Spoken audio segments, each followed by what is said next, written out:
Adil's on his way to see his mum, Nergis, who lives near him in Birmingham. The key thing about my mum, really, she's been so supportive of me in my personal life, but more importantly, in my career. She used to say to me when I was growing up, when I said I want to be a radio presenter, she'd say, well, OK, you can do that, just one condition, get a degree first. So I was like, all right. And on the day of graduation, I gave her the scroll, and I went, Mum, here you go, here's your degree. And she said, that's fine, good luck with your radio career. You know what, I can safely say she is the best mum in the world.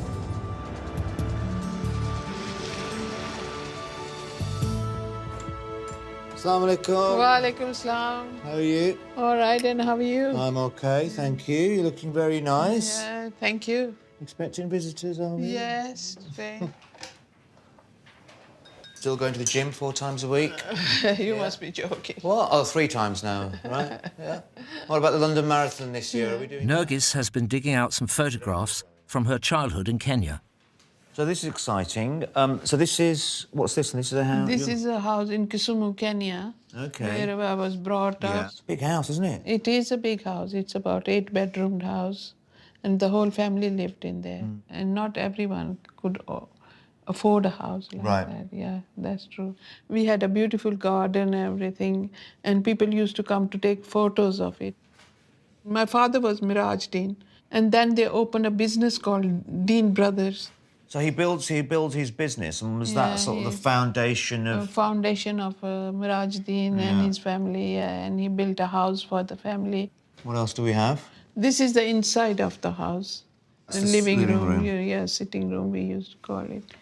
So you guys had a pretty good lifestyle in Kisumu then. I know you've told me things in the past, but it's only when you see this and you realise, you see this car, oh my God, you know, that's a classic. It's a beautiful car. They were suddenly, Kenya got what they call uhuru, independence. And then obviously the Africans started thinking, oh, now it's my country and I'll have all this. And Which you can understand to a certain extent, you know, but and it was frightening as well. Kenya gained independence from Britain in 1963. The Asians living in the new country, many born there when it was still part of the empire, were made to choose between remaining British or becoming Kenyan citizens. Thousands of Asians left Kenya for Britain, including Nergis and her family, who settled in Birmingham. What do we have here? This is your grandfather, Of course. my father, Your Miraj Dean. father, very handsome. Yeah, he actually came to Kenya. He was worker on the railways. When he didn't actually build the railways, he was like a clerk. From what you know, did he come to Kenya on his own then initially? Initially, from what I understand, he came on his own and then he sent for his wife. That's, I think, when he first came into Kenya. See, I've not seen this one. I've only known him from this. That's right. God, look at the transfer. That's the same. That is the same man. Yeah. That is that man there. Yeah. Adil's grandfather, Miraj Dean, was in his teens when he arrived in Kenya in 1912 from what was then British India and is now Pakistan.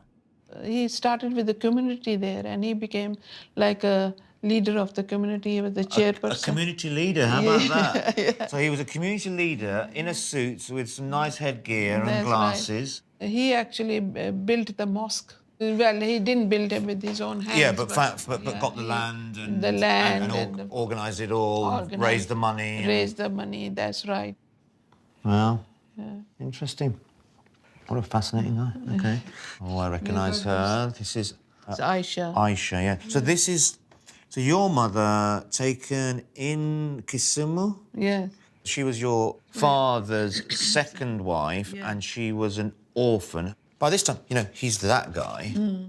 Look at him, you know, smart businessman. And he, you know, under unfortunate circumstances, his first wife dies, but he chooses his second wife, this orphan girl from Uganda. My father married her at the age of 13, 14, I think.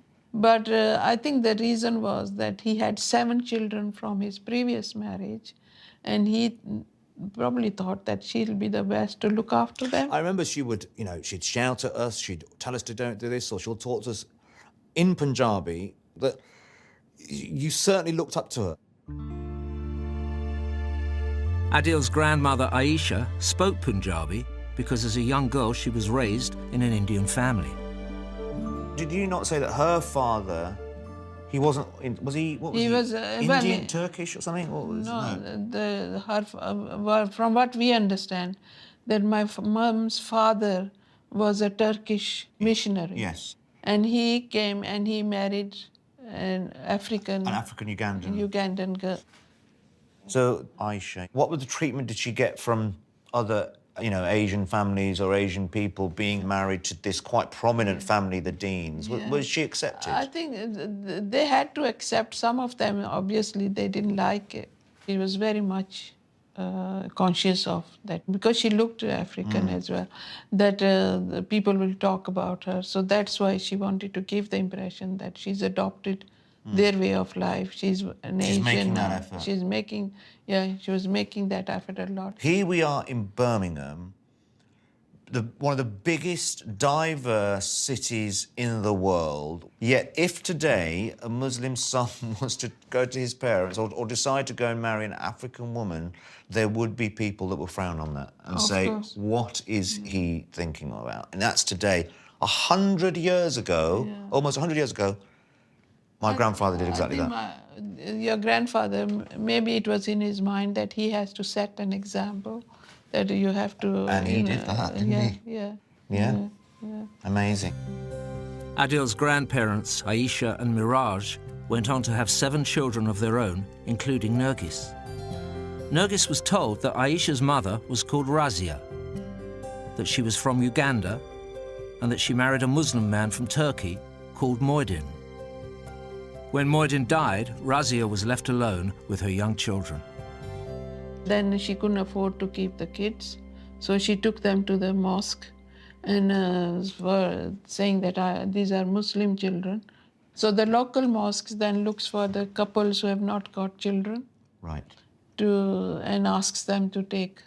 So each one of them, like my mom went to a childless couple. And this is in Uganda? In Uganda. Okay, and then, so what else do you know about Razia? My grandmother, she came from what I understand, the Kabaka family. She was distantly related. Now, the Kabaka family... Kabaka is the ruler of Uganda. Right. Well, interested to find out if that's true. Yeah. I don't know what that means. Whether we get a stake of Uganda. It'd be a lovely story if that's true. The photos that really struck me were the photos of my grandfather, and he meets my grandmother in a mosque in Uganda or something. And how does that even happen? How does a guy like him end up marrying an orphan girl who's got African blood in her? And it turns out not just any African blood. From what Mum tells me, she may well be connected to Kabaka, one of the rulers of Uganda. I just find it really fascinating, and I just cannot wait to get out there and find out more.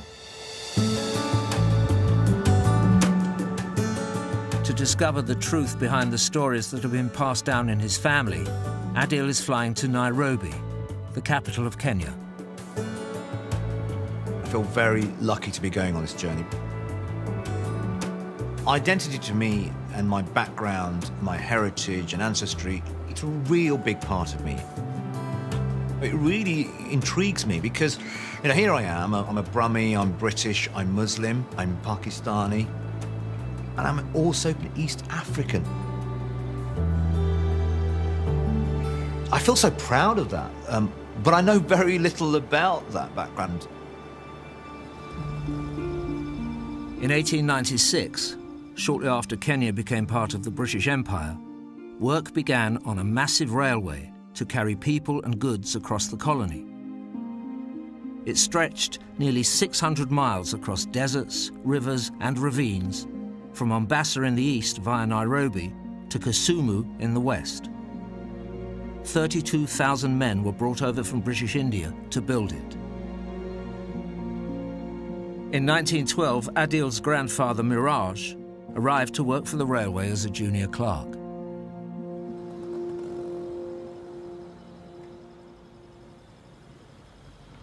What I've got from the family is his passport. Now, in here, it confirms his date of birth, 1st of March 1896. He came when he was 16. The reason why my grandfather Miraj left India was because his father died, and he then automatically becomes head of the family. Now, they were great landowners. They're actually pretty well off, but he didn't inherit any of the land. That was members of his father's side of the family. So his family, him, his mum and his brother, become pretty poor. So he decides, like many Indians at the time, to come out to Africa to make a better life for himself.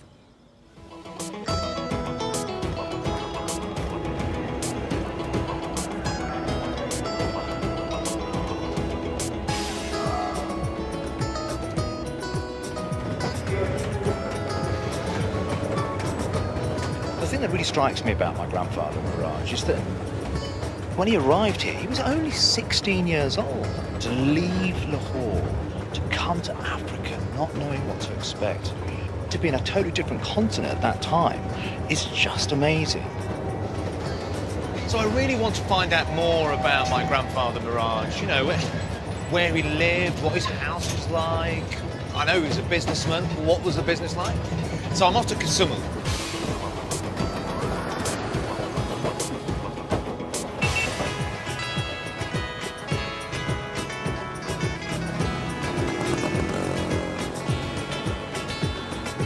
Adil's on his way to meet historian Gordon Omenya Onyango. Gordon. Wow. Jambo. Jambo sana. How are you? I'm very well. How are you? I'm also fine. Good. Nice meeting you. And you too. Okay, thank you.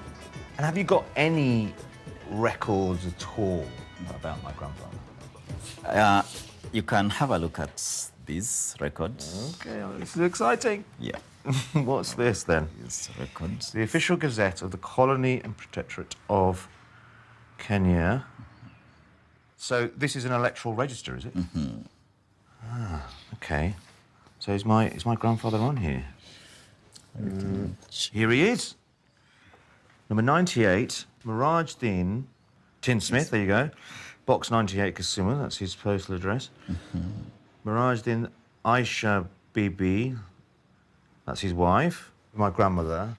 Now, who's this? Miraj Din H. That is his mum.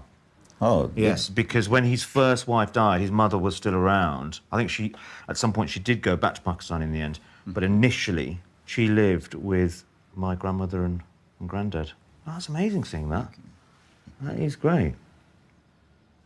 So what was life like specifically for Miraj Din back then, as an Indian man coming into Africa and Kisumu? What would it have been? he engaged in trade because most of the early Indians were trading, like selling things, commodities to Africans. And this is exactly where the Indian bars are, where most Indians were trading.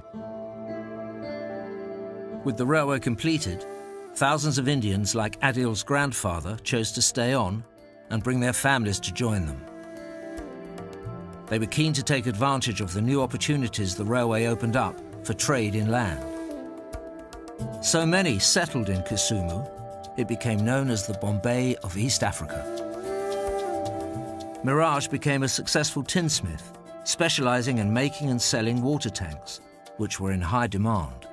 Kisumu had a problem of water around that time also. So they used these things to store water. So he started as a tinsmith, but the big thing he was selling was water tanks. Exactly. God, that's a great picture. And do you know when that might have been? Almost the same period that we are talking about, from 1915, 1920s and thereabout. Some of the things that he made, because he was a tinsmith, you know, some of those tin lamps are actually still in use up to date. Oh, really? And I can confirm to you that even me in my village, my mom still uses that tin lamp. Well, in the kitchen. It's funny you should say that, Gordon. And one of the reasons we're here now is that I can confirm that I've still got the bill that your mum didn't pay for these. So anytime you're ready, just a couple of shillings would be nice. I'm ready to pay the bill. So they introduced products that perhaps Africans hadn't even seen before. Yeah, exactly. What kind of things would they be? Mostly bicycles, right. Blankets, Sometimes they could also bring iron sheets because that's the time when Africans were also starting to move from building grass-thatched houses to iron-roofed houses. Yeah, so those are the kind of items that they were engaging in.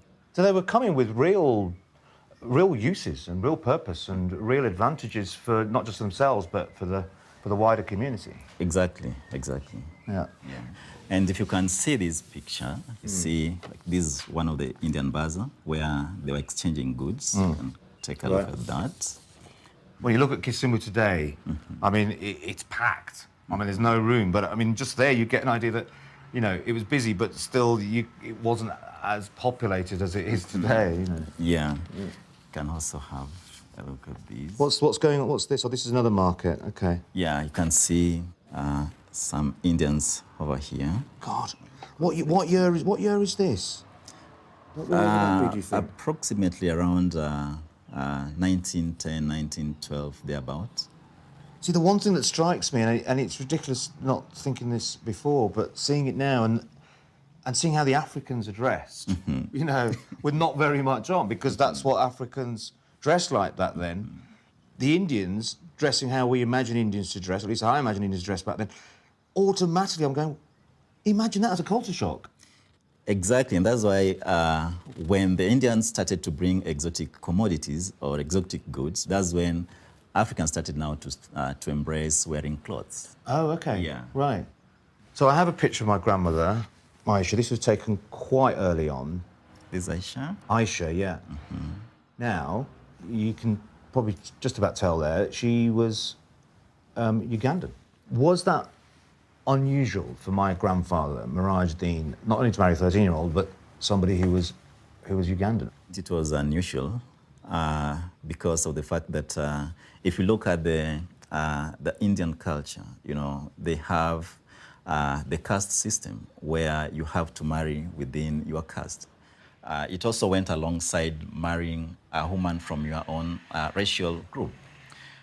But on the other side, Miraj probably did not have a chance to get an Indian woman. I mean, Asian women were also not many, so the choices were limited. So out of necessity, he had to marry Aisha. At this time, it wasn't uncommon for girls to marry at a young age. But Miraj and Aisha's marriage was unusual because it didn't fit the racial hierarchy that the British had created in Kenya, with Europeans at the top, Indians next, and Africans at the bottom. Aisha's mixed heritage would not have gone unnoticed. I do know, having spoken to my mother, my aunts, and she talked about it much later in her life, that in the early days particularly, she did suffer a lot of prejudice from the Indian community, and some people, you know, quite close to the family as well. And I know she had a huge complex about her African hair, her complexion. She didn't want photos taken of her. She tried to hide her hair, tried to straighten her hair. Any of her children that had African hair, she would try and straighten it. It just makes me really sad.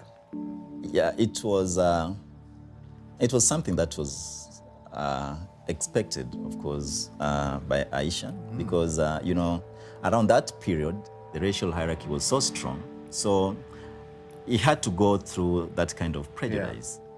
Yeah. Just suffer this prejudice and do it so elegantly and with real dignity. I think she had incredible dignity. She was an incredibly smart woman as well, you know, always turned out.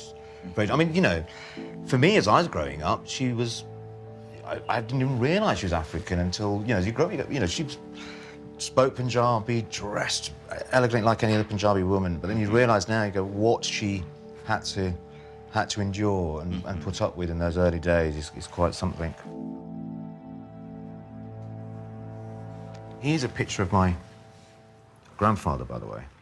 What I really love more than anything is, like, you know, you were talking about integration and how they had to improve. This is when he first arrived, pretty much, and not when he was 16, but some years later that was taken. Okay. And then this is a picture taken not long before, well, not long before he died, actually passed away. But you see the transition between the two. Yeah. It's quite something, isn't it? Yeah, I can see the change. Here he looks more modern. I mean, he has kind of embraced modernity. Yeah. Here is a bit of an Indian national, you see. So it's some kind of transition. Yeah, absolutely. Yeah, it's some kind of transition.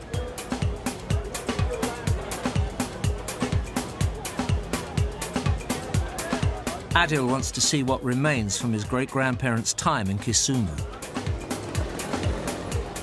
Sam! Adil, How are you? very good. How are you doing? I'm okay. You're going to give me a tour of Kisumu? Let's go have a look. Perfect. Yeah. Local guide Sam Dillon has offered to show Adil around.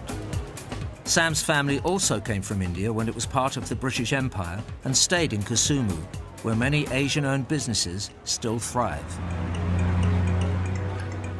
Kisumu itself is a very sort of commercial and industrial town. On the street we're on now, it's the shops on your left and right. Obviously there's Africans and locals working in them, but they're Asian-owned businesses. So will there be some Asian families that, you know, go back as far as Miraj Deen, that generation that might even still be here? I'm sure there is the next couple of generations.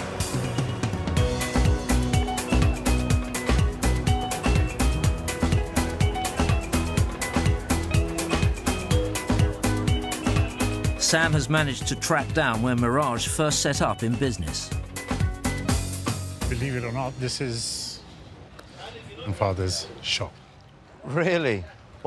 So this is where he was a tinsmith? This is where he operated from. And would this be the original structure, the original roof? The original building, original structure, obviously paint job and a few things changed there. Yeah. So what is it now? It seems to be like a cafe. It's a cafe and a guest house. And Tyre there's a tyre centre there. Right. So what I know is that he was a tinsmith, so he was selling lots of tin cookware and saucepans and pots and pans and all that kind of thing, right? And water tanks, Yeah, things like that. Yeah, water tanks was the main thing, and apparently he used to make them here. At the back there must be like a courtyard area where all the work was done and displayed out here.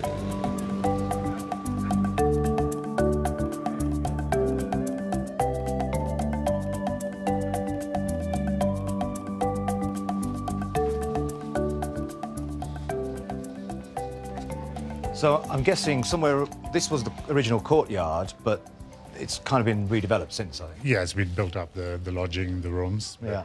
Up till about here would have been the backyard where everything's being hammered He's away. making his water tanks. You know, it's interesting for me, this is kind of where his entrepreneurship began, you know, and where he moved on to and his sons moved on to, and then my mom and, you know, Yeah. and then down to me. Started from here. Yeah, exactly. Started from this courtyard. It's great. As more entrepreneurs like Miraj arrived through the 1920s and 30s, Asian-owned businesses came to account for about 90% of trade within the colony. Miraj's tinsmith trade was booming, and he brought his sons into the business. He grew wealthy enough to contribute to building the local mosque. It's still in use today.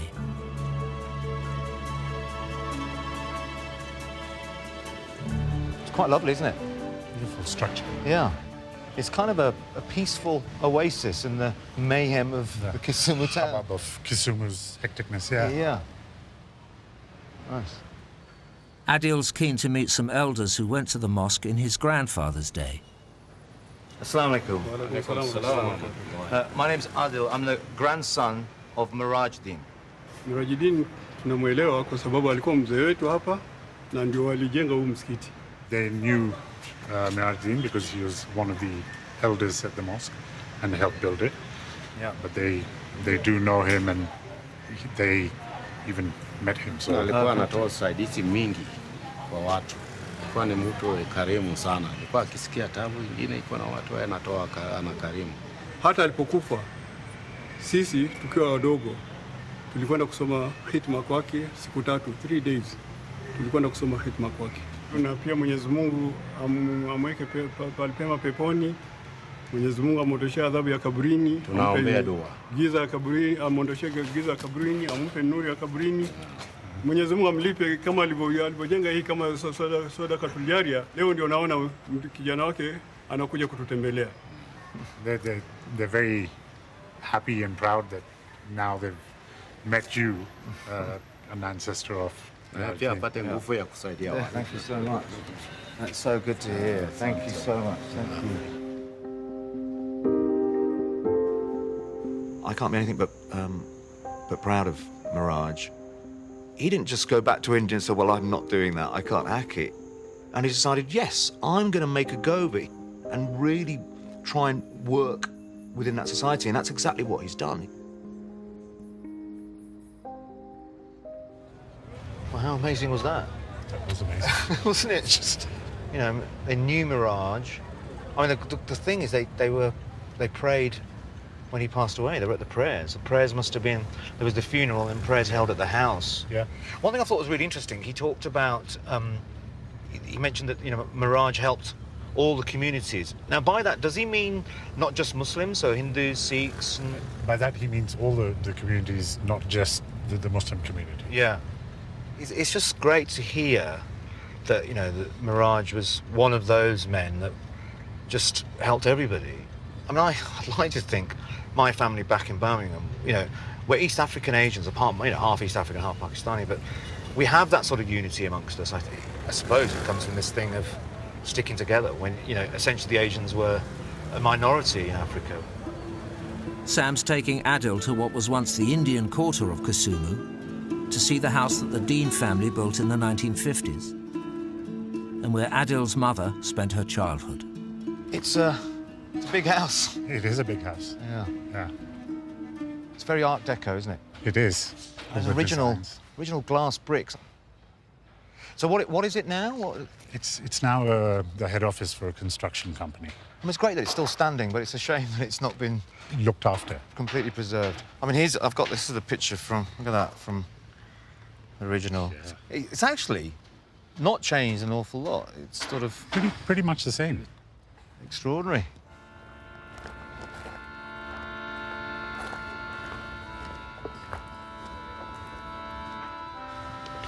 Wow, look at this parquet floor.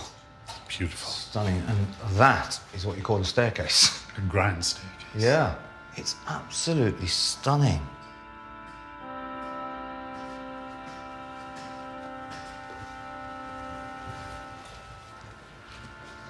Wow. It's great, isn't it? The floor is just... So they moved into this house in 1954. Obviously, you know, my grandfather laid the foundations, but I think part of the reason they were able to move into this house was because of the wealth of his sons. They had moved the business on. Yeah. I think they had a company called the Dean Brothers. In fact, my mum tells me the story of my uncle Zuffer, who would have business meetings here.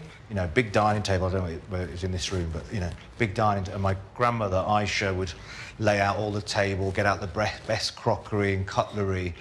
And my mum and all of her sisters, they had to stay upstairs and stay very quiet. Out of the way. Out of the way. They weren't allowed to even talk or whisper at all. They'd sit on the staircase, listening into these business meetings. Just stood here now sort of takes you, really try it, you can kind of imagine that. Imagine that.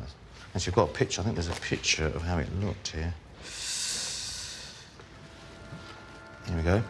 Wow. So that's probably pretty much where we're standing. About here, yeah. Yeah, exactly. Great. Just brilliant, I love it. God, that is gorgeous, isn't it? It is. Just one big glass wall, pretty much. It allows for natural light. When I think about my grandfather, Miraj, he also gave Aisha something that she'd never experienced before. You know, in the end, they lived in a lovely house, which Aisha becomes the matriarch of 14 children, 7 of which aren't hers. And what a beautiful house it was.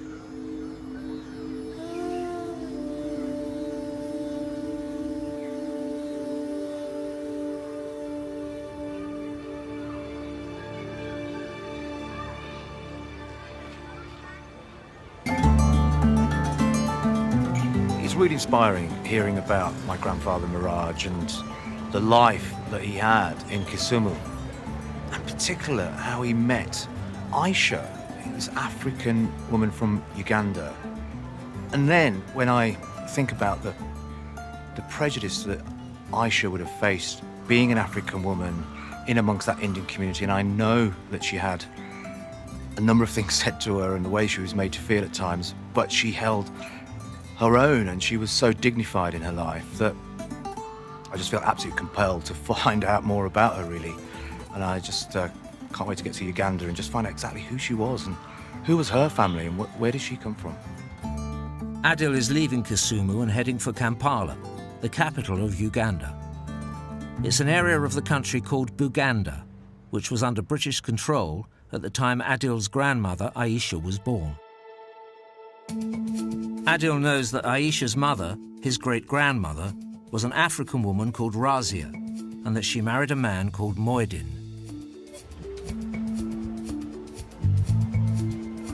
He's been given details by a family member of relatives of Razia's in Uganda.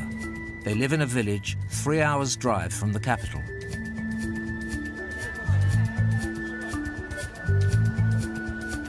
Adil's being helped by local translator George Mapanga.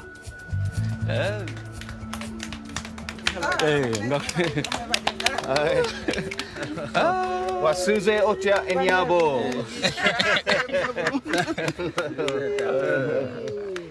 Wasuze otia enyabo. This is Udaya. Nice to meet you, Udaya. Great. Udaya and Sarah are nieces of Adil's great-grandmother Razia, making Adil their distant cousin. Udaya's brother, the head of the family, has also come along. Okay. That's your real family to them. Your looks exactly like them. Oh, yeah, exactly.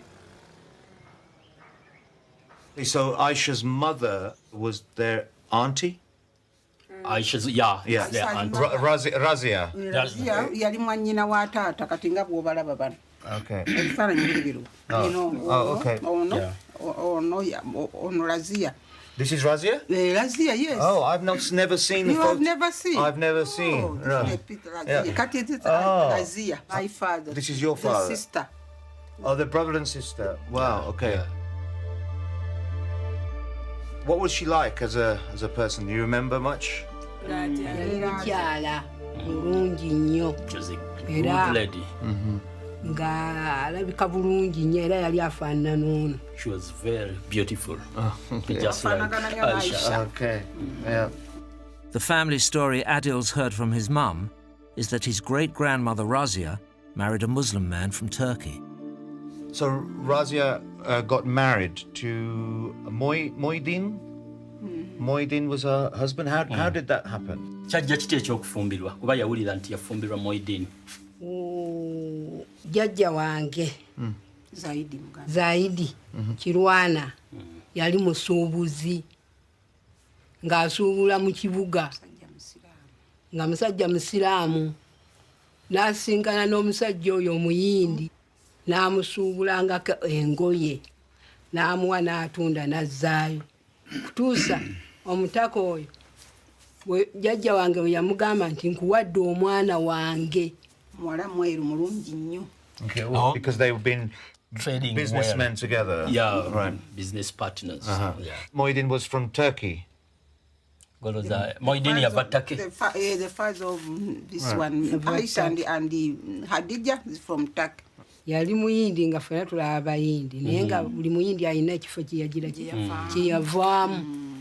He was Indian, but also adds that it was very difficult to tell between an Indian and a Turkish at that time. Right, okay. Yeah. This one says a Turkish and this one says an Indian. Oh, okay. Yeah. From Turkey, okay. Yeah, it was Turkey. So, and then, unfortunately, Moidin died. So then, what happened then? Why? Because I heard that that maybe after he died, that Razia gave the children, Hamida and Aisha, orphaned them to the mosque. Is that right? Ekyabaawo omulembe ogwo ng'abeeru tebaagala kukolagana nnyo n'abaddugavu. Kati ne balaba taata waabwe afudde. Omukazi ajja kujja eno naki? N'abaana mu kyalo eno bakulire eno.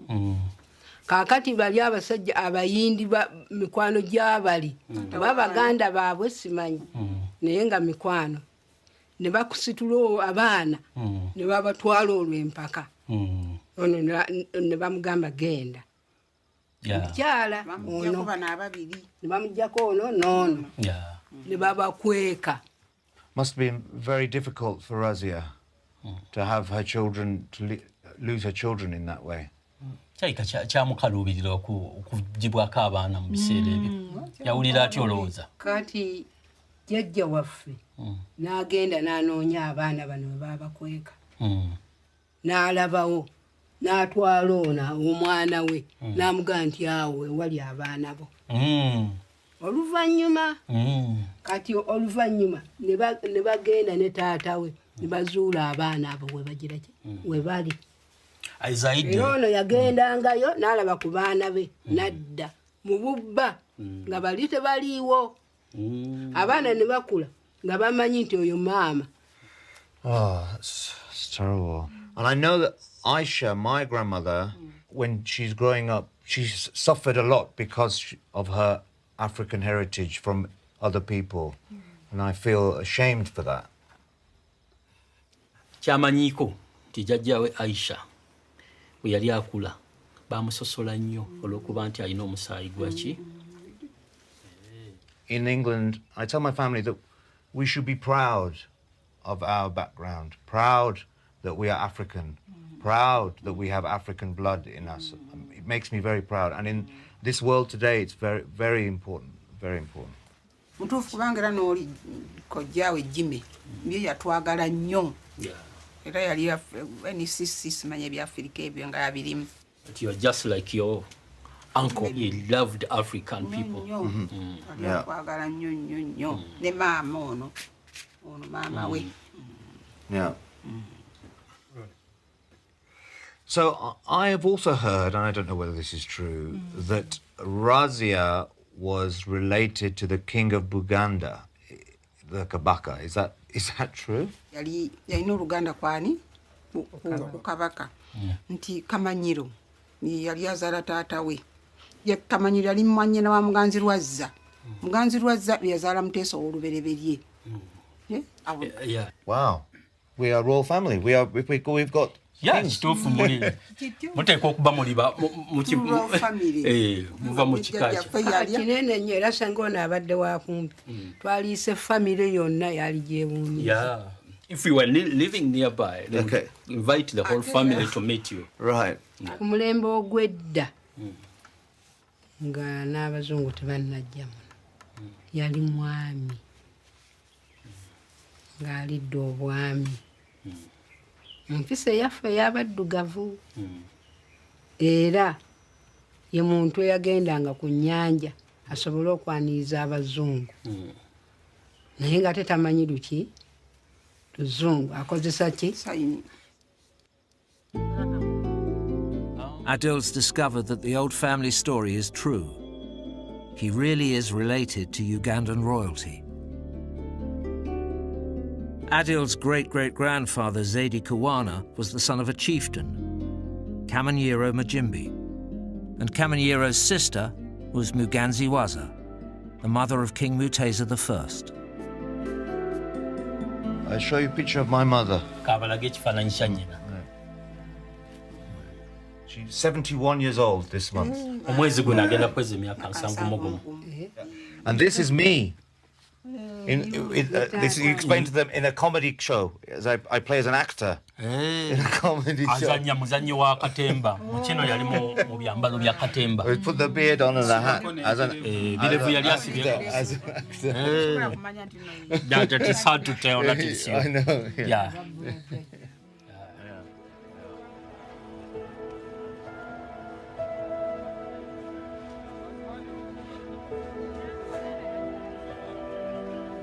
Adil's great-grandmother Razia is buried nearby. Cemetery. His cousin Sarah is taking him to see the grave. Jjajja Razia azaala Aisha. Was buried. My great-grandmother. Your great-grandmother, yeah. So which one is it? This one. This one? This one.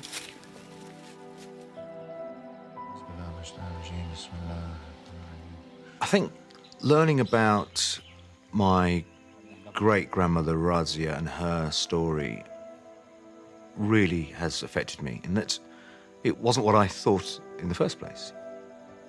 The thing that I really, is quite sad really, that I found out is that this sort of family story that I've been told that Razia gave up the children at a local mosque or something, an orphan, that's not true at all, according to Sarah. And it's actually that an Asian family, an Indian family of the time, took the children away because, you know, they didn't want them to be brought up in that family, which is terribly, terribly sad. It really is.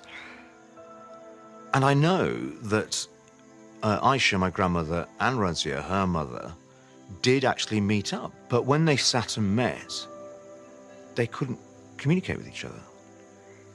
Aisha spoke Punjabi, so they sat next to each other without being able to speak to each other, but apparently gesticulating and touching each other and just holding each other's hands.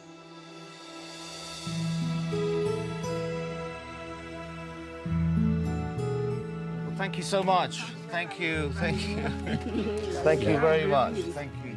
Well, that was just extraordinary. I mean, it's probably one of the biggest days of my life meeting these ladies. I mean, they were just so lovely and adorable and really took me in as a member of their family almost straight away. And I recognised that love and that feeling. And I remember getting the same thing from my grandmother, from Aisha. It was just uncanny. And then the other thing, which is true, which I thought was never going to be true, was that I'm related to the King of Uganda. Can't wait to find out a little bit more and find out about this chief, and hopefully I'll keep my feet on the ground.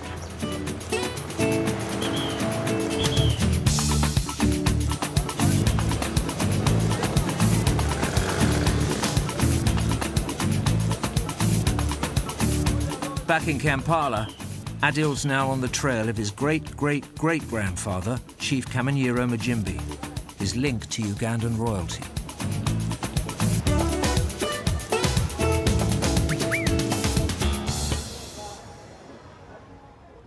Time to find out who this Kamanyiro fellow is.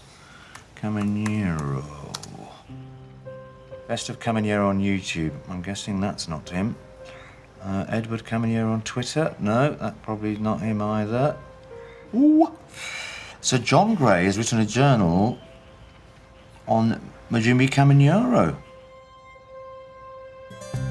Adil has found an article in which a European explorer describes meeting Kamanyiro in February 1890.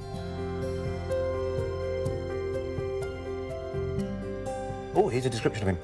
A dark kaftan embroidered with silver fell over wide sky blue trousers.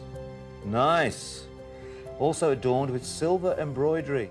On his head he wore a diadem, which is a crown, of course you would, made entirely of strings of beads of different colours. The wearer of this adornment was Kamanyiro. Ah, God, this is great stuff. Wow, this is... In the afternoon, Kamanyiro invariably got drunk. But as he was always in good humour, there you go, he contributed in no small degree to the hilarity of the expedition. Kamanyiro's drummers, like all his followers, were one-eyed. When I asked him how it happened that he had engaged none but one-eyed people, he made a gesture with his hand to indicate the action of tearing out a man's eye, and with a snap of his fingers towards the ground cried, "Eh, it looks better." So I like the sound of that.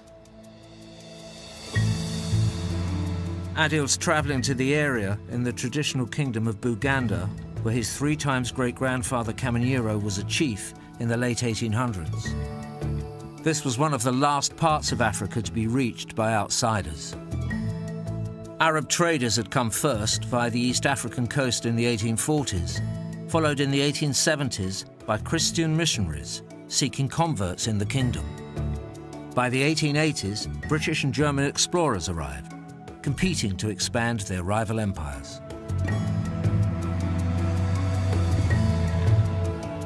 Adil wants to find out more about Kamanyiro and his royal relatives during this time.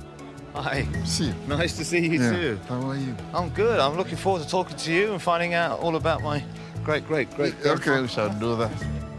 He's meeting historian Samwiri Lunigo in a traditional Ugandan village. Now, I know there were lots of chiefs at the time, but how significant would my great-great-grandfather be? Where we are now was one of the major provinces of the Kingdom of Uganda.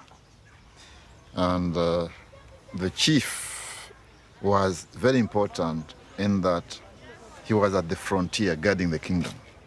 Do you have any photos, any pictures of him? Yes, I have. Oh, wow. So, I mean, clearly not photographs in well, what we call drawings. Yeah. Maybe we started with that one. This is Mutesa the First. Okay. With his leading chiefs. Right. They are not captioned, of course. So I wouldn't tell you that this chief was Kamanyiro. But since he was a very important provincial chief, he must have been one of these. Right. Okay, so one of these guys is my great-great-great-grandfather. Wow. I reckon it's him. He looks quite handsome. And then what do we have there? Here is the Queen Mother in state, really. It's great, isn't it? What a great picture. This lady is Muganzi Razia, the sister of your great-great-great-grandfather, Kamanyiro. Right. And she's obviously being entertained there. Entertained as visitors, two of them European.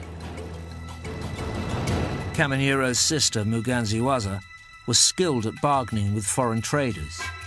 Her son, Kamanyiro's nephew, King Mutesa I, gained a reputation as a clever negotiator, playing one foreign power off against the other.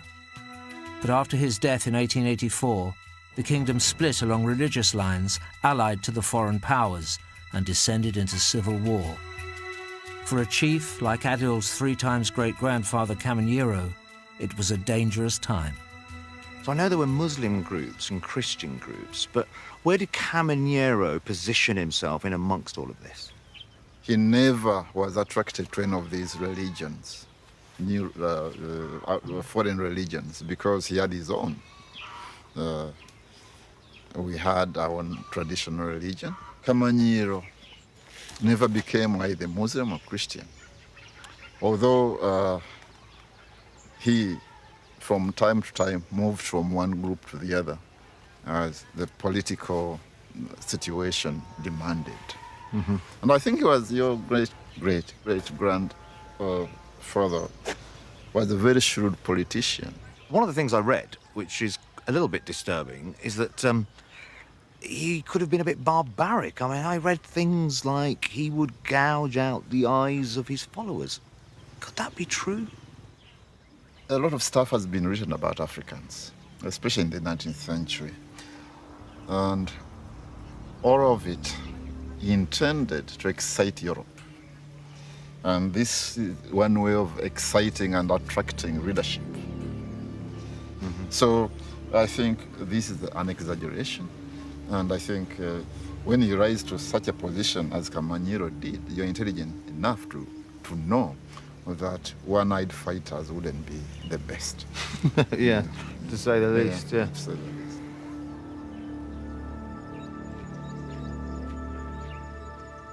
Well, it's a bit of a relief that my great-great-great-grandfather wasn't just a drunk and a savage, as described by some of those European explorers. Although, you know, there were quite violent times, and he was quite a notorious fighter, being a chief, so I'm sure some of it might well be true. But more importantly, I think, by the sounds of it, he played quite an honourable role in Ugandan history. And I'm particularly proud that he stuck to his values and, you know, didn't sell out and held on to his traditional beliefs.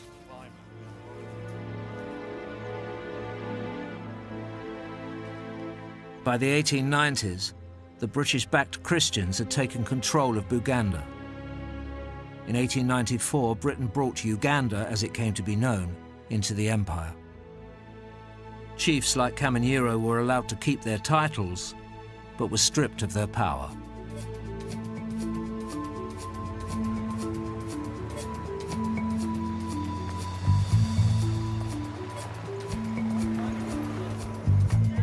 Adil has learned from his cousin Sarah that Kamanyiro's tomb survives in a nearby village.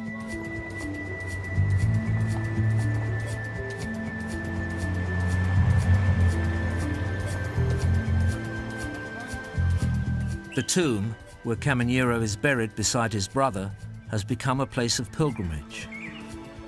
Adil, his cousins and George have joined the tomb's caretaker to pay their respects.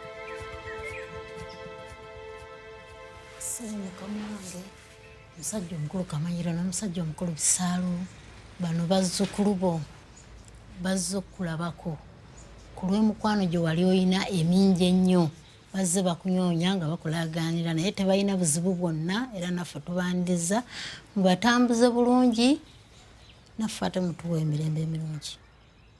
Do many people come here to pay their respects to Kamanyiro? Bantu bangi nnyo bajja wano ku abantu bajja nnyo wano naddala ab'ekika bajja wano bonna bajja wano ne tuggulawo ne babikka ne tubeera muno.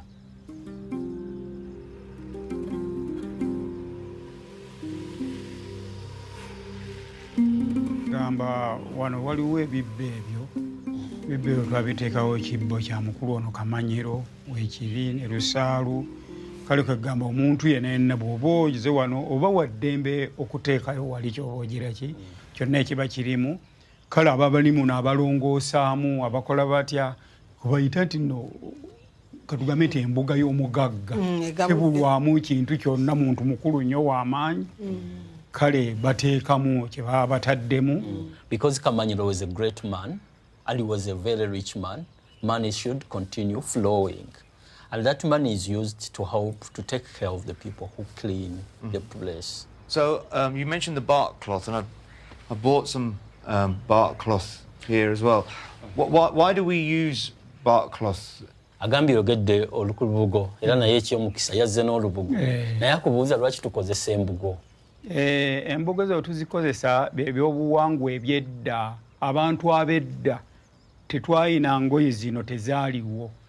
Edda twakomaganga olwo olubugo luva mu muti gwe bayita omutuba basusumbulanga omutuba ogwo ne bakoona bantu ne bambala ezo engoye ezayambalwanga edda kyeva tusigalayo mu byobuwangwa okubeera nti tukyazikozesa ku bantu bena ku nsonga ez'obuwangwa ez'edda. So can I cover the brothers with the cloth? Ateekeko embugo kakati ateekeko ayanjuluza tomukwatireko kumuyambako. Yeah, they will help you to okay mpola kapunti kaseetuka.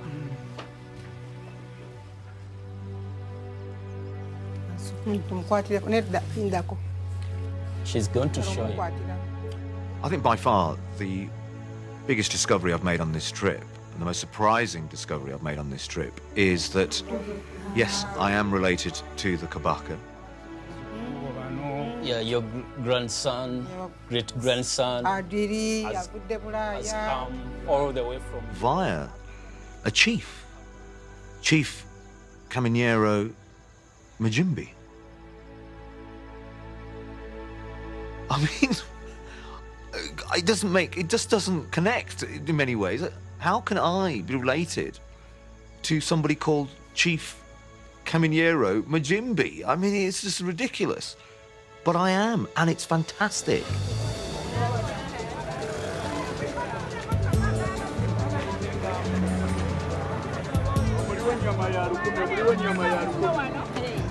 Coming to Uganda for me has been a fantastic experience, and it's now for me not coming to an African country and going, oh look, there are Africans. It's coming to a country and going, oh, this is part of my home. This is part of my heritage.